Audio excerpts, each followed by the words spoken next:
Welcome back to another edition of the Ranked and Relentless podcast. The show where we talk about your favorite new and retro albums and we give you our top 5 songs from those albums. I'm Rob. I'm Austin. And, yeah. Good. Yeah, I'm great. All right. It's a great fucking day. It is a good day, man. It's a weird day, man. Today, today's my last day in Louisiana. It is. I'm leaving. Forever. Hopefully. Hopefully. I'm leaving tomorrow morning. Go to Atlanta. I'm excited about that. Excited to kind of start over in Georgia. It's almost like the last year was a waste, huh? Who fucking knew? Kinda. But today, I've been in Louisiana for 6 weeks. Today was the first day that I saw my brother and my sister. Man. What the fuck? You know, it's like you sit here and you kind of wonder if people do love me. And then they pull that shit. And it's like, yeah, I've like been right this whole time. Well, like my brother told me before, like he was going to finish my Ozzy tattoo because we still got to get like some color grading and stuff on here. And he was like, if I got the time.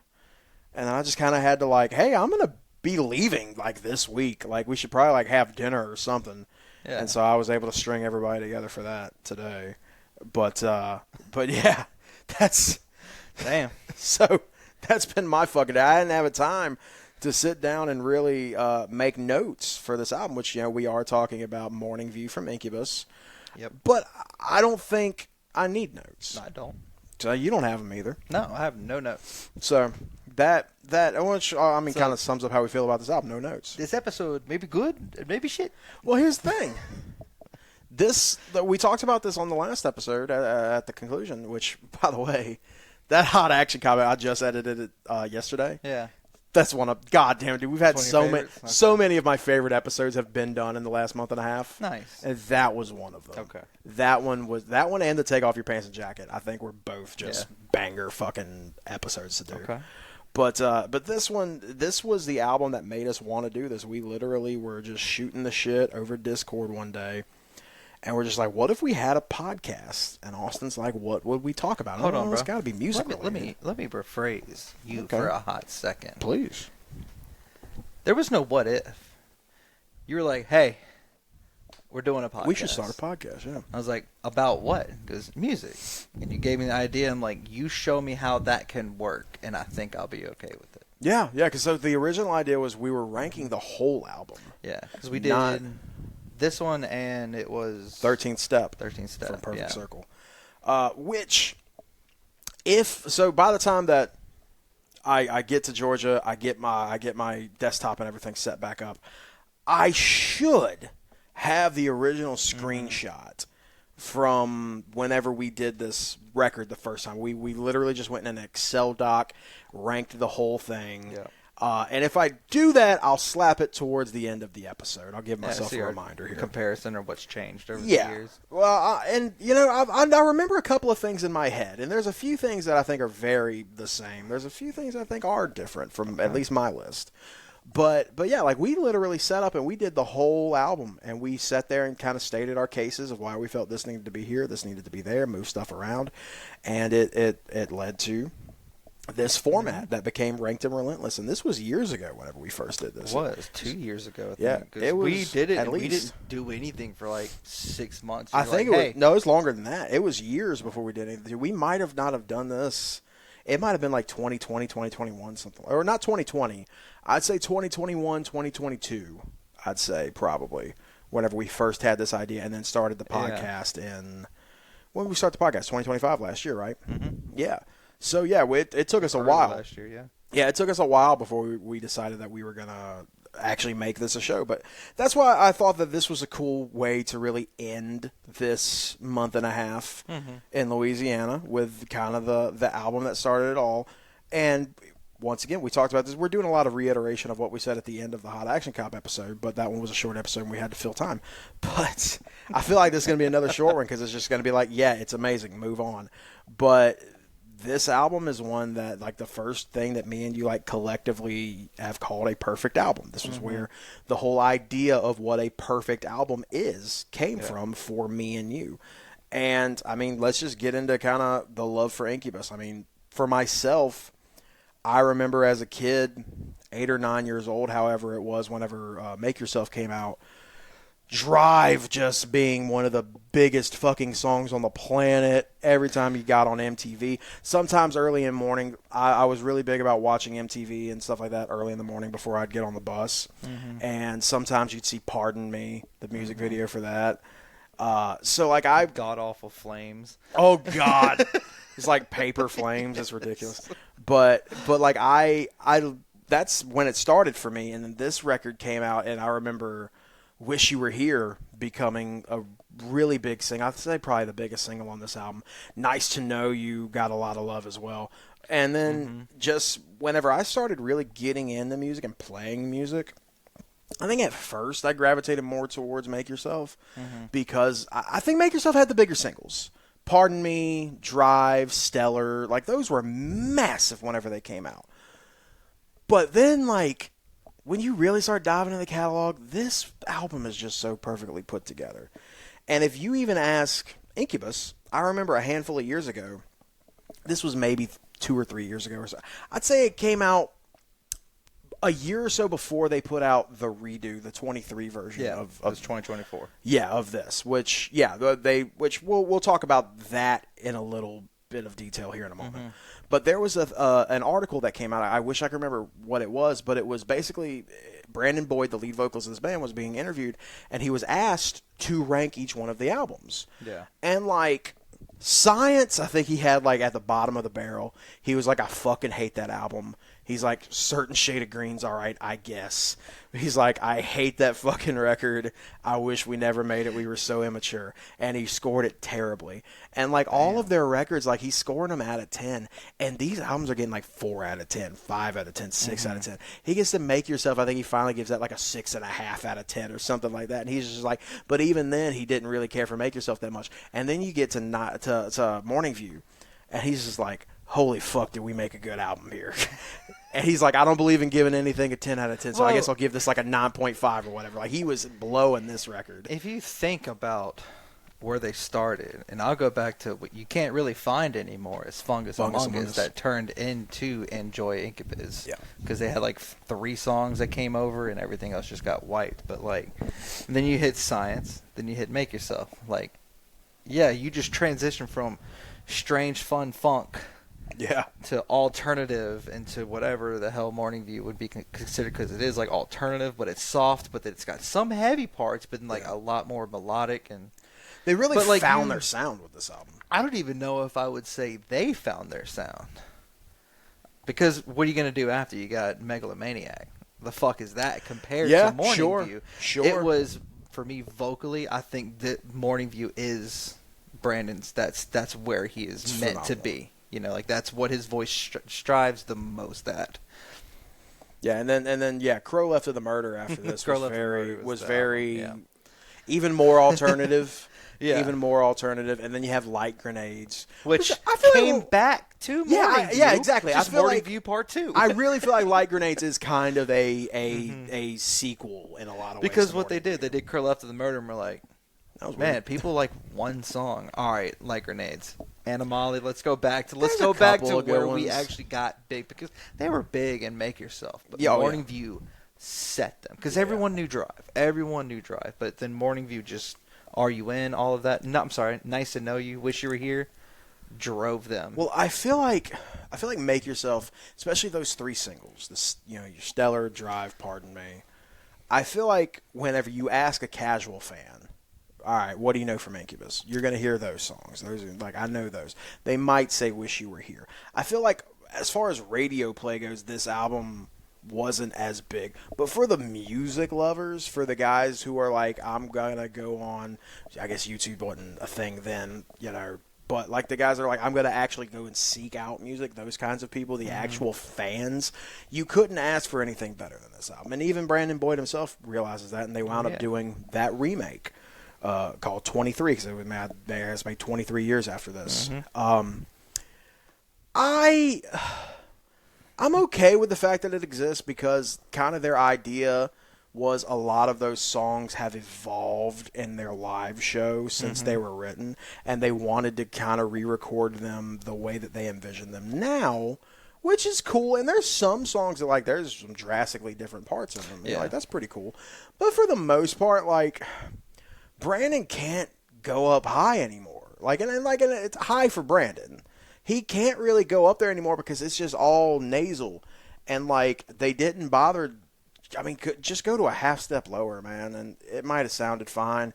But it's really tough because, like, you hear him struggling really hard vocally on this, and it kind of drives me nuts, and I don't want to listen to it. I know you're saying it's nasally.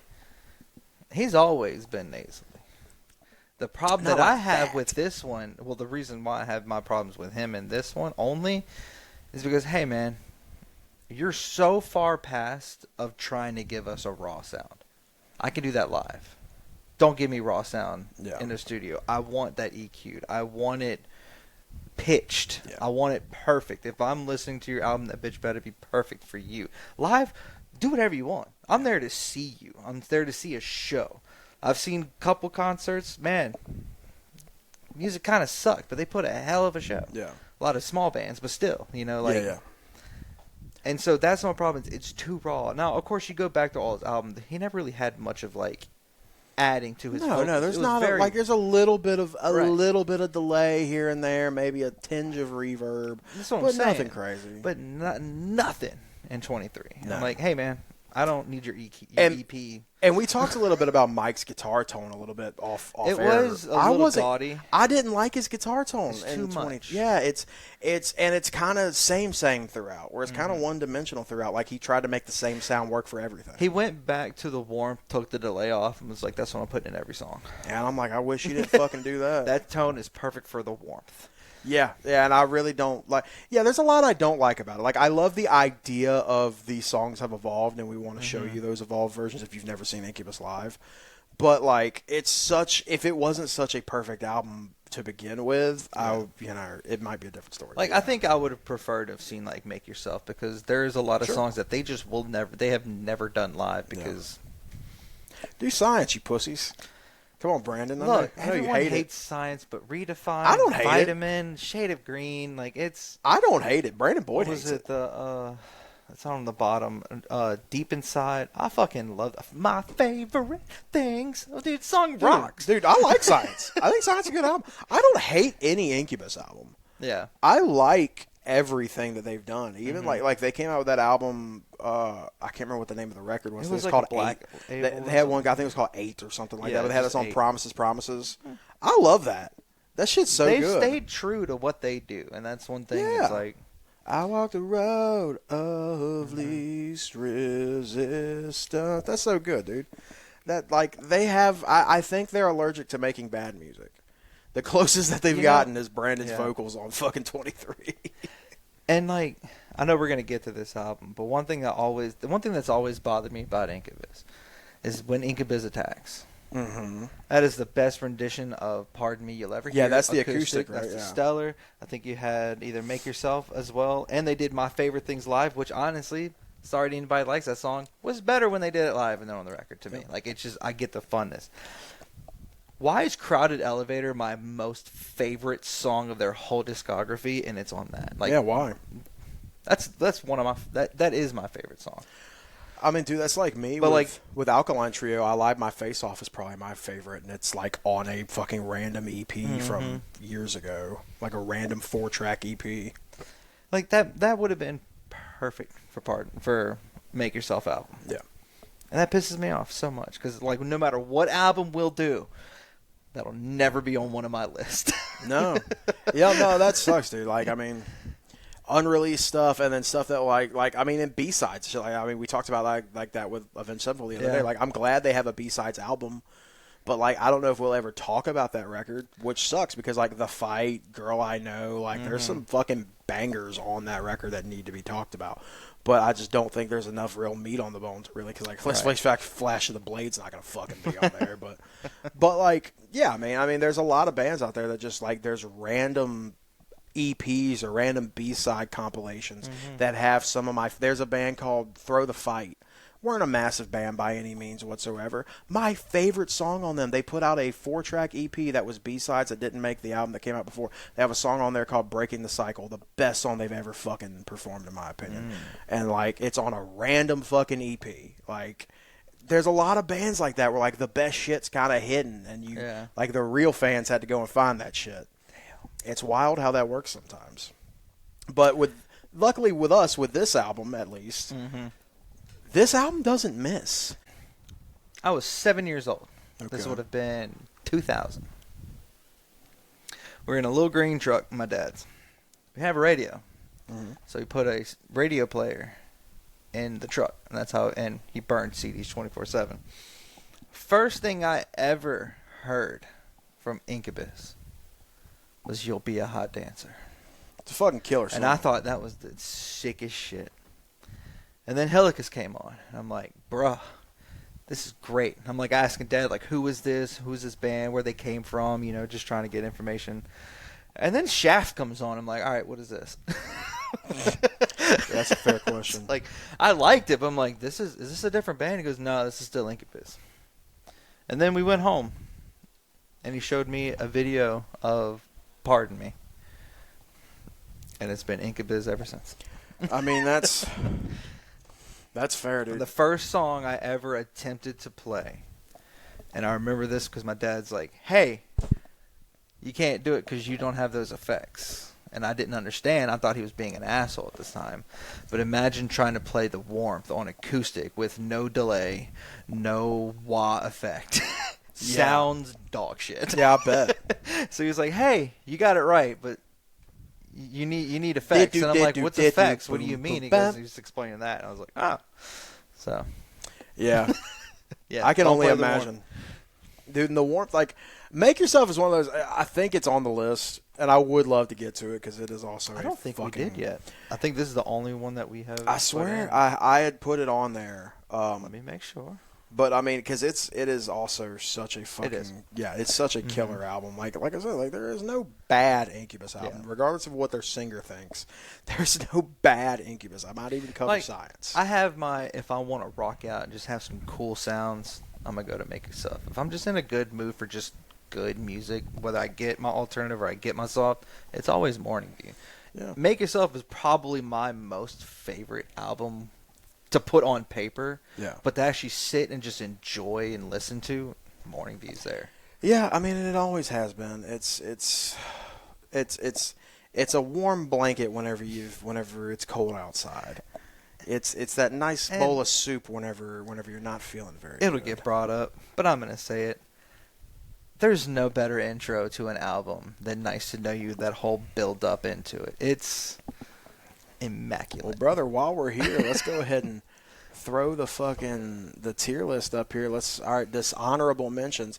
I kind of had this fucked up earlier. I thought that there were 12 tracks. There's 13. I had one not on my list, and it was my top 5 didn't change, but I had a little bit of editing on here because I had to go and fix that. But with that being said, dishonorable mention, so it'd be a 3.8 that it scored for me. What's yours? 3.5. Oh, what was it? It's When It's Raining Outside. Under My Umbrella. Yeah.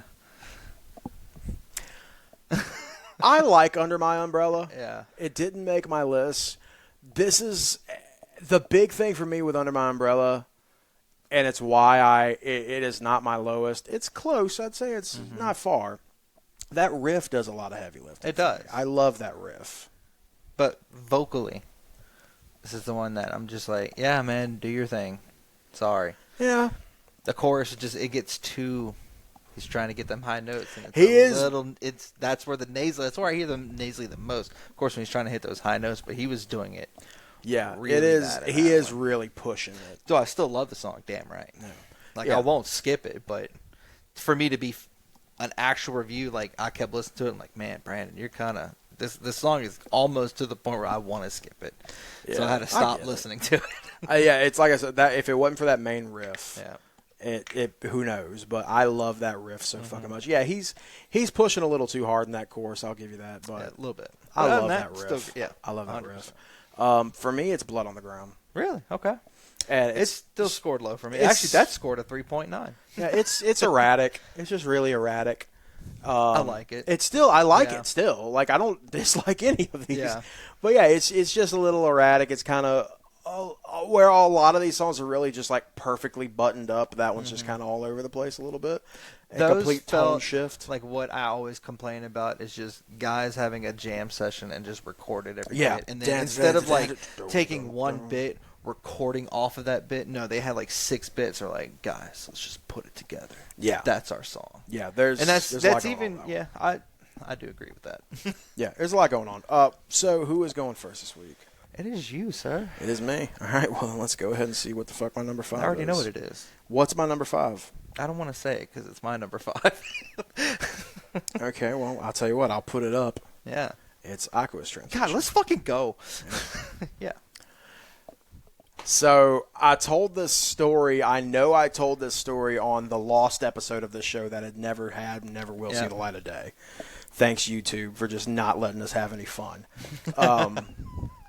This song is famously played with I guess like a hybrid sitar guitar thing that Mike is playing. It's like a guitar. Yeah, a sitar. Yeah. I don't know. A guitar. Guitar. I don't know, man. What are we doing here? I think a sitar is just what it's called. Yeah, it's a sitar, but it's electric. I think it's electric. But it was gifted to him by Steve Vai, greatest guitar player on the fucking planet, as far as I'm concerned. If for anybody that's not familiar with Steve Vai, if you talk to anybody that loves guitar playing and you ask them to make a top 10 list of their favorite guitars, like Steve Vai has to be on every person's list. Should be. He's unbelievably phenomenal. He sessioned with a lot of great acts. He was part of Whitesnake for a while. Did a sick session with Chicago for 25 or 64. Freaking wonderful. That was killer. But yeah, Steve's the best Halo song. Yeah, he did the Halo theme. That's right. That's right. I massive Steve Vai fan myself. Saw him live over a decade ago. It was a phenomenal show. He had Mike Eisinger just hanging out at his house, I guess, and they were just dicking around with like some of Steve's guitars. And Mike really kind of latched onto the sitar thing. And Steve was like, "I'll make you a deal. You can have that. I'll give that to you. You just have to promise me that you'll write a hit on it." And they wrote Incubus Transmission. I'd say mission fucking accomplished. Yeah. I mean, it's a simple riff all throughout the whole dun dun dun dun dun dun dun dun dun dun dun through the whole fucking thing.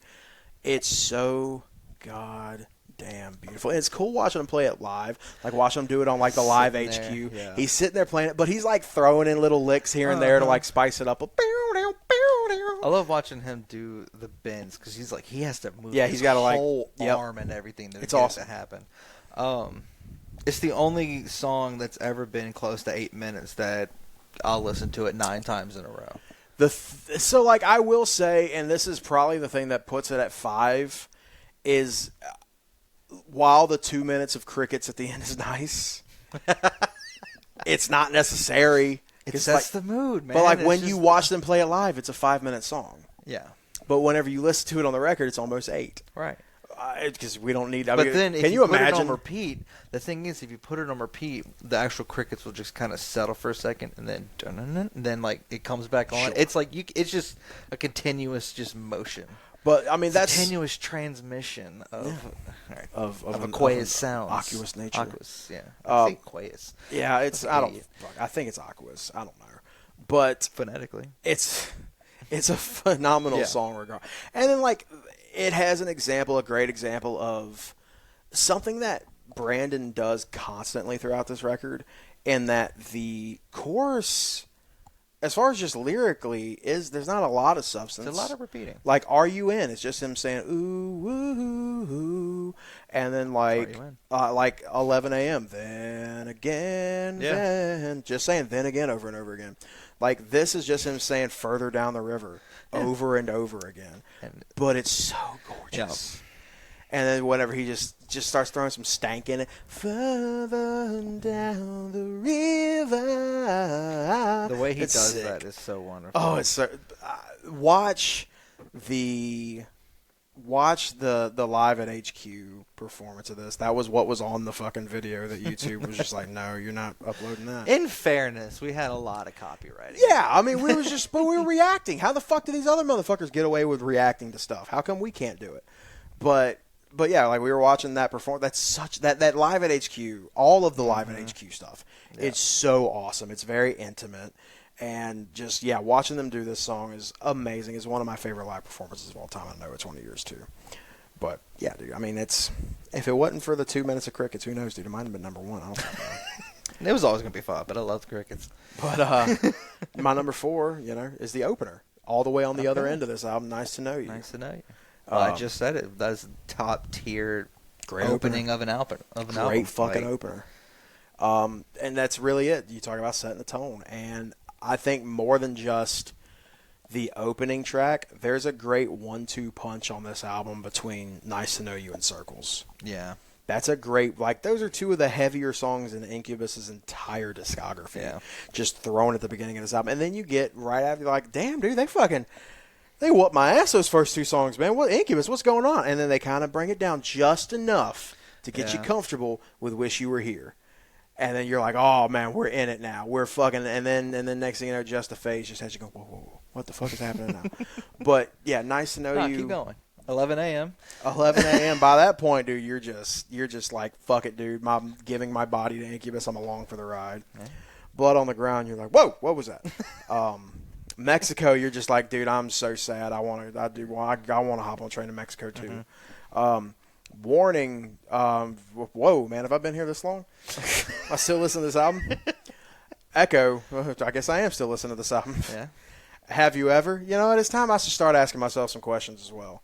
Are you in? Am I in? And at this point, I don't know what's reality anymore, if we've been living it at all. Under My Umbrella, do you have one? Because I could use one. Aqua's Transmission, Crickets. I did the whole album. There you go. Nice to Know You opens it up, though, and what a great fucking way to open it up. What a journey.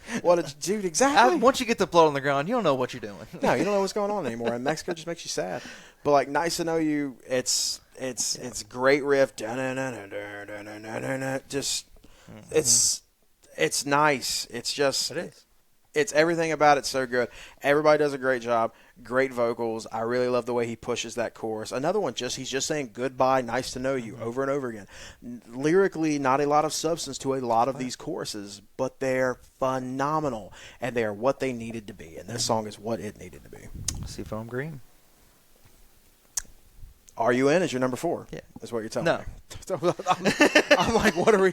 I'm like, that's not the song. What's your number 4? I know. If you say Are You In, I swear to fuck. No, sorry. It's 11 a.m. 11 a.m. is your number 4. Okay. Mm-hmm. Then again. A day will come when no one's on your side. Exactly. But then again. Then again. Dude, another one. I know that we're it sounds like we're taking the piss out of it, but 11 a.m. is such a fucking, the chorus, the way, it's so, you ever heard the sentence, it's not what they're saying, it's how they're saying it? Yeah. 11 a.m. is a great example of that. Also, 11 a.m., one of my favorite of all time guitar riffs. So good. That verse, and one of my top. But, dude, it's fucking wonderful. What do you want me to say? Talking about trash cans and shit. That the garbage truck beeps as it's back up, and I start my day thinking of what I've thrown away. What a line, dude. That rules. Oh, fuck. 7 a.m. Yeah. Dude, that's... Do you want to talk about taking you on a journey? Just this 11 fucking alone. song, yeah. dude, takes you on a journey. But yeah, 11 a.m. Yeah, hey man, can't disagree with you on that one. My number 3, Seafoam Green is actually in fashion because it's Are You In. Yeah, dude, iconic. Uh-huh. And we talked about all these courses not having a lot. There's not.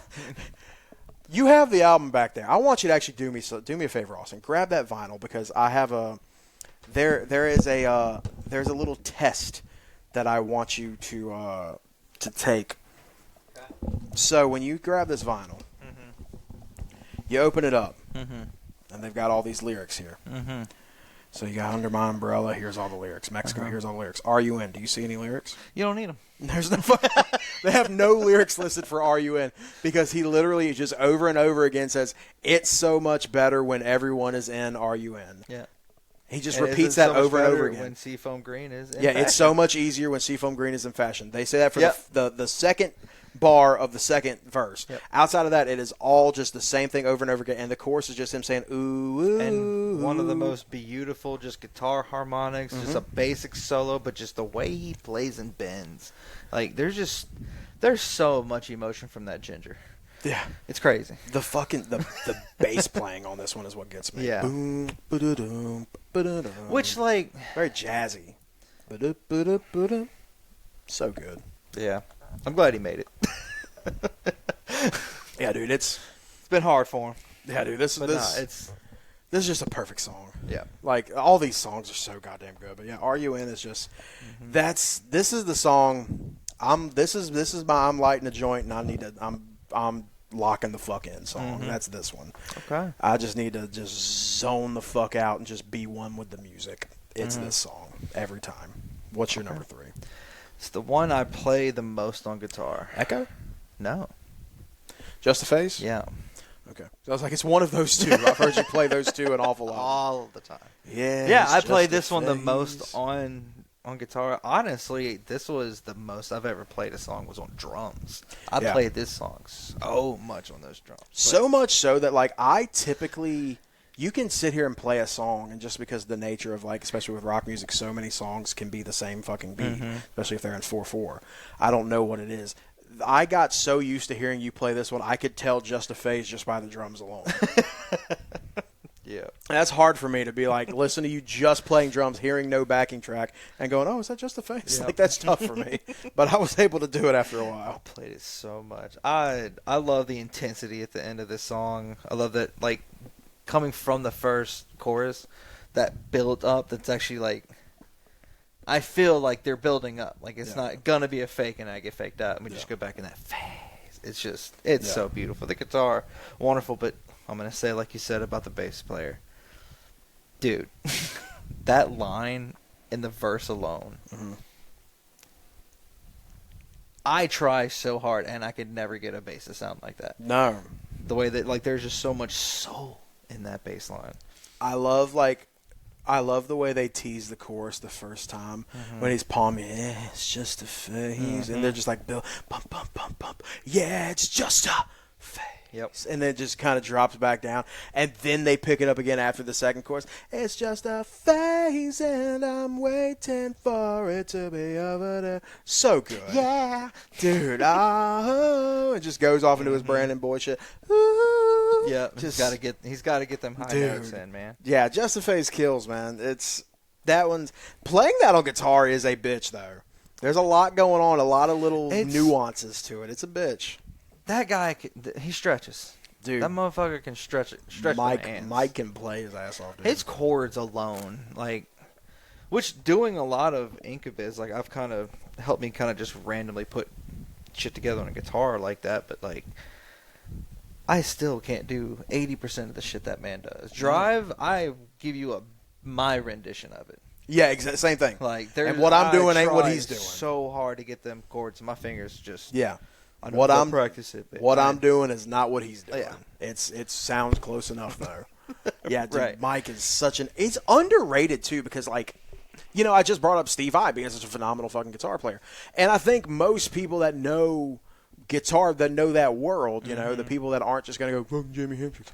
Yeah, dude, Jimmy was good, but, like, he's not Steve Vai. Yeah. Like, we had Jimmy for a few years. Okay, he's not as good as he could have been. Vai's the man. Eisinger gets so slept on whenever you're talking about the greatest guitar players, especially of their generations. You want to talk late 90s, early 2000s. I can't, off the top of my head, name too many people better than Mike Eisinger. Yeah. I can name guys who are, like for example, somebody like a Wes in Borland. their genres. That's the hard thing. Well, there's what the fuck is their genre? I don't know. Yeah. But like a Wes Borland, for example. Obviously, Wes is a fucking killer guitar player. He's a fucking awesome guitar player. But if you were to ask me, Rob, who is a better, just all around guitar player, Wes Borland or Mike Eisinger? Yeah. It's not what are we talking about? It's Mike. Always, yeah. Like, it's what kind of fucking conversation is that to have? It's the other thing too. Is like he's not hidden.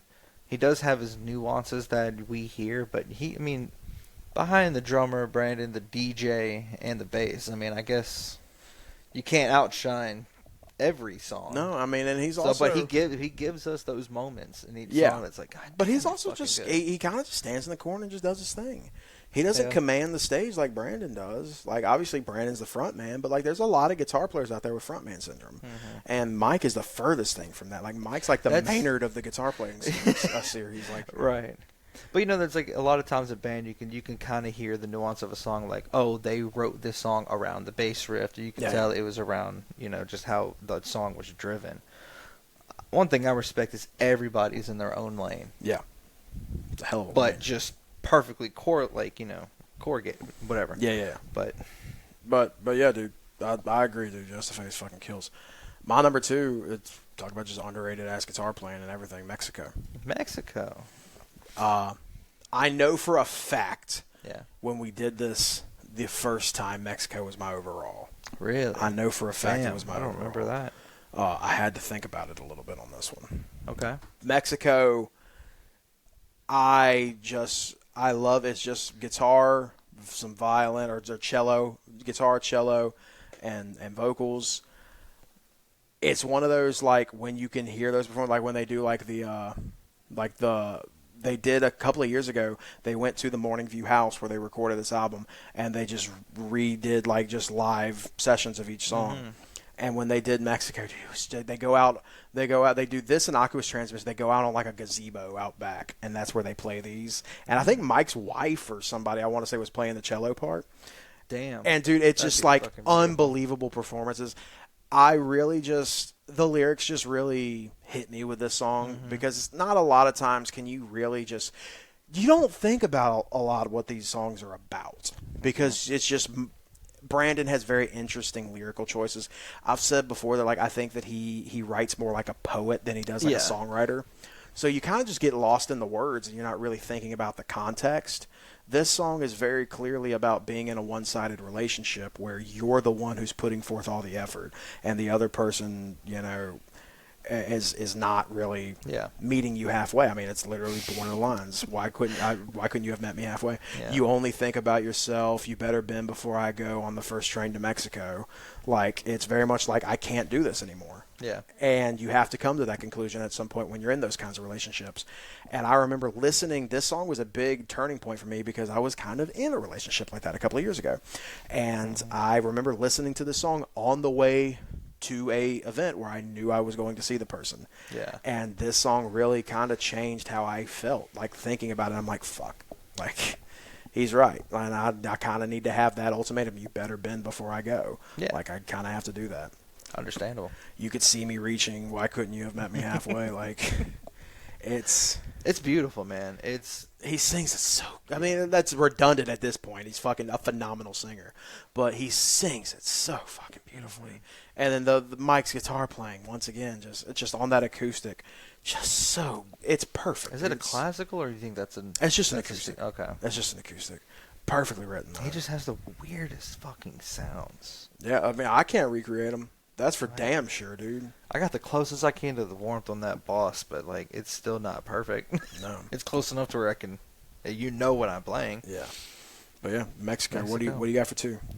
Speaking of lyrics, because, I remember back in the first episode we ever did, I was like, fuck your ballads.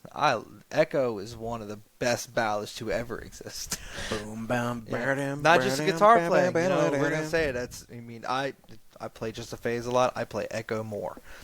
Yeah. That's why I was confused whenever when you said that for the last one. I was like, it could be either one of these. Like, I wanted to put this in our wedding. Like, I wanted this to be mine and Jill's, like, first, like, our dance and stuff like that. It was a little too fast. Yeah. And I get it, but, like. Which is weird because it's just, easy. BPM-wise, it is, yeah. Yeah. I was like, I don't know. I got nothing. It's just one of my top favorites. Honestly, now that you say that, I'm thinking about, like, damn, dude, if I would have known that, like, if you would have told me that, I really wish because genuinely I would have, like, tried to find a way to, like, perform it for you and, like, slow it down. Especially thinking about that chorus, can you show me, dear, something that I've not seen? That would be perfect. Like, my fear is you helping me, and then, oh, shit, my fear is now helping you. Like there's, like, because you're starting that. Yeah, dude, like that would actually be perfect for the beginning of a fucking relationship. Like, you're right. Exactly. Fuck, That's dude. what I wanted. I wish I'd have known turned me that. down, bro. Dude, you should have let me talk to her, man. No, God. I love the guitar. If I wasn't having that panic attack at your wedding, I could have totally nailed that for you, dude. Dude, Austin was like, Rob, I want you to be at my wedding, and I get there and I'm like, why is there so many people here, dude? I can't handle this. It was just like 180. Oh, fuck, dude. I was so pissed. I'm like, how the fuck do you know that many people? I know, a lot of people. I was like, what the dude? My social anxiety was so bad. The crazy thing is, we were ratioed more friends than we were family. Yeah, there were a lot of homies there. Like, it was a lot of homies there. Yeah, but that was good. But yeah, I mean, speaking about what else is good, let's talk about my number one. You've already talked about it. Now I'm going to talk about 11 a.m. Is it? Damn. Dude, let's go. Okay. Just the garbage truck beeps as it backs up. I start my day thinking about what I've thrown away. Should I push rewind? Dude, what a killer way to open a fucking song. What a phenomenal. That guitar. Dude, just everything about this, the then agains in the chorus, like everything about this song is just so goddamn perfect. Mm-hmm. Like I just kind of asked myself, like just obviously all these songs are amazingly written. What's the one that really just captivates me the most? And I think it's really 11 a.m. And look, obviously Circles didn't make it. Just a Phase didn't make it. Blood on the Ground, what is Warning, Echo, Have You Ever? Like all these are phenomenal fucking songs. This is a tough one to do. Yeah. It's tough. Like, that's why we had to do the whole album before. I am curious because my love for 11 a.m. I feel like when we first did this, I feel like 11 a.m. was my number one. It was that or it was number two. If I'm not mistaken, I think it was our overall number one. Yeah. We'll know because, I hope you find it. Hopefully I can find it. Yeah. But before I hopefully am able to share that picture, what is your number one? It's Are You In? Yeah, I figured. Just everything about this song. Everybody in this song. I mean, you know what? How are you going to put a DJ in this song? Are you in? Bruh. Everyone is perfectly in their lane. Yeah. Doing what they do best. I don't need words from him. Give me some oohs and ahs. You're better than Pearl Jam. I respect your oohs and ahs. Well, Pearl Jam's not doing it on purpose. They're just only enunciating vowels. Brandon's doing it on purpose. Right. But it's after listening to this, because I've listened to this since after our last album, I've been listening to this every day. Are You In just kept me the happiest. Well, it's a song that you've always, anytime we talked to Incubus before, because I feel like I talked more about, dude, Stellar. Holy fuck, I love Stellar. Yeah. And you're just like, dude, have you listened to Are You In, though? Yeah. And then we're like, hey, hey, man, you ever listen to Consequences and The Warmth? Fuck the other ones. Yeah, dude, I think genuinely, The Warmth, I never really listened to before you. And I was like, fuck, dude, The Warmth actually does rule. So good. But yeah, Are You In? Yep. I can't argue. And the thing is looking at this right now, it looks like it's going to have to take number one because it's 1 and 3. 11 a.m. too. I'm happier with that too. So, yeah, 11 a.m. is going to have to go 2. We're going to put Mexico and Echo down here. Aqueous gets Aqueous Transmission is going to take 3. I'm going to keep saying Aqueous forever just because it sounds better to me. Whichever one. So, Mexico, Echo, Just a Phase, Nice to Know You. I could tell you what I want. What do you want? You throw up Nice to Know You and then Echo. Dude, just because all of those, between those are my two, that's the two of my, Nice to Know You should have been on my list. I will tell you that. But it just had to be 6 for me. Just for the sake of, because there's no point in arguing, because, I'm not going to disagree with any possibility. Because at the end of the day, the intro you're going to get from Nice to Know You is the same intro in Are You In? I mean, kind of. We go through, like you said, we're at Nice to Know You. We get that nice intro. We go through one hell of a just whatever the fuck. Then you get to Are You In? We're back to this, and you just keep going down the album too. Yeah, this is one. I mean, the record score 4.5 for me, tied for highest overall. How'd you get a 4.0? I got a 4.4. And everything. Well, you gave one of them. You gave Under My Umbrella 3.5. So if I would have done this. Still 4.4. Well, it was a 4.5 whenever I thought there was 12, so it's probably a 4.4 actually. But regardless, it's as high as it could have gotten. Yeah. Dude, like, this is one of those. Sure, go listen to our top 5. Listen to the whole fucking thing, though. Yeah. Number 5, Echo. Number 4, Nice to Know You. Number 3, Aqueous Transmission. Number 2, 11 a.m. Number 1, RUN. Just in case I have it somewhere on my desktop and I can find it right here on the screen. If I did find it, you are looking at the original Excel sheet of when we first did this and we ranked every single song on the album. Go ahead and compare those, and if it is up here, and tell us how close we got on this. But yeah, that's going to do it for this one. And that does it for the Louisiana excursion. I'm fucking out of here tomorrow. By the time this comes out, I've been out. But we doing season 3 or we keep going? No, we're going to stay in season 2. We'll go to season 3 next year. Next year we'll do it yearly? All right. Yeah, we're going to do it yearly. We'll probably do our same, take Christmas break off, New Year's, all that, and then come back at the end of January, early February. For drizzles. Yeah, but we got a little bit of buffer space here. We're probably not going to record another episode until after I've been settled a week or two. Gotta get your computer, get all that. Yeah, I've already got people messaging me like, "Yo, can you do some post production for me?" And I'm like, "Give me a second. Like, let me get to my new house, dog." But and then I've got live dates already starting to pile back on, and it's time to hit the fucking road again. Time to get on it. I've been off the road for a month and a half, and I'm about to hit it harder than I ever have. There you go. But before we do that, let's spin this wheel, make this deal. I want to find out what our next album is going to be, and let's see. Protein 7 Dust. Nerf Herder. Let's fucking go. Nerf Herder. That is a great one back. Let's do it. Because I don't want you to hurt my feelings in person. Hey, and this gives me a little extra time to, who knows? This gives me a little extra time to actually listen and do some research on this one. I want to make sure I'm coming correct. I feel like, I don't want to say nothing because I don't want to be like, you were like trying to, hey man, Hot Action Cop, look, it's going to be this, but this. I fucking love that album. That was a lot of fun. I hope this happens to you because it kind of, I will give it this, there is a little bit of the same small essence of Hot Action Cop. Goofy but serious? Yeah. Okay. Yeah. I've, to my knowledge, have never heard a Nerf Herder song. I've heard of them before. The problem is I played a lot of American Cheese. So I guarantee if I put on Golf Shirt, you'd be like, yeah, I've heard this. I've heard this chorus. But that's on American Cheese. That's not this one. Maybe. Well, I'm going into this one blind. I'm pumped on that. Let's go. Because a lot of times it is me recommending music. It is me going, Austin, have you heard this? Because I think that I have a wider scope on my musical palette. A little bit, yeah. But this is my like cool. I'm pumped on that. I get to hear something new. I'm happy. Hey, maybe Nerf Herder makes a new fan. Who the fuck knows? We're gonna know next week. They're still going. Yeah. Let's see what happens. Yeah, Nerf Herder self-titled album. That's gonna be cool. Yep. So make sure you tune in next week whenever we talk about that. Until then, I'm Rob. I'm Austin. Thanks for hanging out.